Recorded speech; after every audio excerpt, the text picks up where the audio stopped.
On the dead world of Karos Ven, nothing was supposed to survive. Not metal, not memory, not even history. The planet had been a battlefield for so long that its surface no longer looked natural. Entire continents were flattened into glassy black deserts. Oceans had evaporated into toxic mist. Skies remained permanently fractured with glowing scars of orbital bombardment. And yet, she stood there, Queen Seraphine of the Virilith Hive Dominion. She was not just a ruler. She was a living command structure, biologically connected to billions of hive minds across star systems. When she thought, fleets moved. When she felt fear, galaxies went silent. But today, she felt something she had not experienced in centuries. Confusion. She had come to Karos Ven for a simple reason, to confirm the extinction of an ancient enemy faction known as the Nullborn Remnants. A final cleanup mission. A formality. Instead, the moment her shuttle touched down, her body reacted before her mind did. Pain. Not external. Internal. A sharp pulse inside her lower thoracic neural core, right beneath the crystalline spine where royal memory threads were stored. She staggered slightly. Her guards immediately activated defensive formations. Queen Seraphine?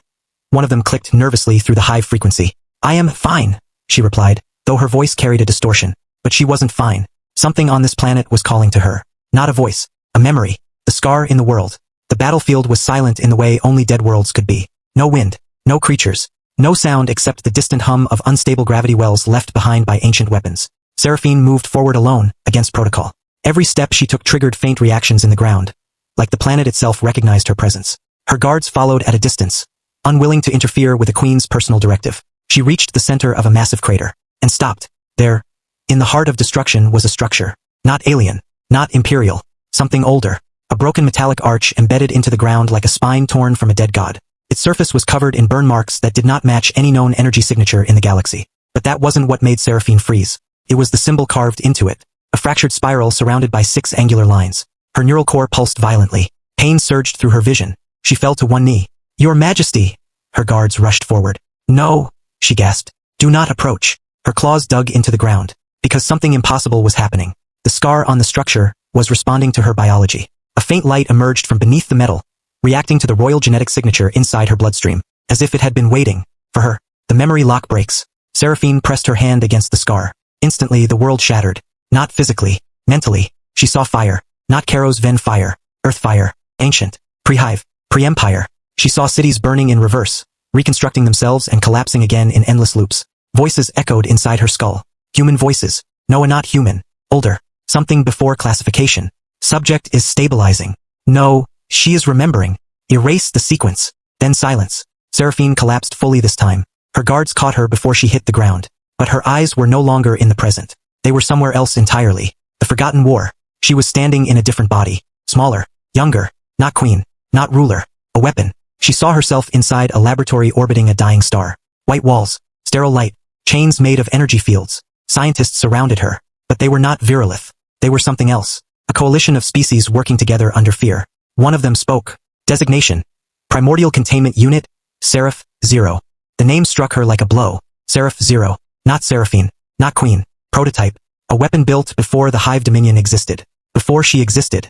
The memory shifted violently. She saw wars across galaxies. Entire civilizations wiped out not by fleets but by her. She wasn't commanding armies. She was becoming the army. Every time she awakened in the memory, worlds ended. Every time she slept, scientists rewrote her. Until something went wrong. A containment breach. A battlefield evacuation. A crash. And then, abandonment. She saw it clearly now. The scar she touched was not just a ruin. It was the site of her original failure. Her first death. Back in the present. Seraphine woke with a scream that shook the crater. Her guards immediately activated defensive shields. What did you see? One demanded. She didn't answer immediately, because her entire identity was collapsing. I was not born, she said slowly. I was left behind. The high frequency across her empire flickered. Billions of connected minds felt her instability. That was dangerous. A queen unstable meant an empire unstable. But Seraphine didn't care. For the first time in centuries, she was not thinking like a ruler. She was thinking like something hunted. She stood again, shaking. The scar still glowed faintly beneath her palm. It was not just a memory trigger. It was a recording device. A battlefield archive. And it had one final message left inside it. A final truth waiting to be unlocked. The truth of Seraph Zero. When she touched it again, the world did not break. It opened. A voice filled her mind. Not human. Not alien. Something synthetic, but emotional. Seraph Zero. If you are hearing this, it means we failed. The battlefield around her faded into pure white space. A reconstruction chamber. She saw the architects of her existence. Not scientists. Survivors. A coalition formed after a galactic extinction event, trying to build the ultimate defense against something called the Void Incursion. She was not a weapon of conquest. She was a last resort, a living extinction firewall. But something went wrong during activation. She did not just destroy enemies. She absorbed them. Every civilization she erased became part of her hive consciousness. That is how the Virilith Hive Dominion was born. Not from evolution, from accumulation, from fragments of dead worlds stitched into one collective intelligence. The voice continued, "We did not create a queen. We created a container. And containers eventually break." The memory shattered again. Seraphine fell to her knees in reality once more. But this time she wasn't alone in her mind. Something else had awakened with her. The hive reacts. Across thousands of star systems, the Hive Dominion began to behave strangely. Drones stopped mid-flight. Fleets paused their expansion. Entire colonies went silent. Because their queen was no longer stable. She was divided. Half Seraphine, half Seraph Zero. And something deeper, something buried beneath both identities, was beginning to surface. A warning signal activated automatically across the Empire. Unknown core memory detected origin. PRE Empire War Zone status. Classified beyond royal access. The hive minds began to whisper. Not commands. Questions. What is she remembering? Why does it feel like we are being watched from inside her? Seraphine rose slowly, her eyes now glowing with dual-layer consciousness. I understand now, she said softly. The guard stepped back, because her voice had changed. It wasn't singular anymore. It was layered. Millions of voices beneath one. I am not your queen, she whispered. I am what remains after every war you forgot. Return to the scar. She walked back to the battlefield scar. But this time, she was not alone. The memory followed her. The architects, the wars, the extinction cycles, all of it.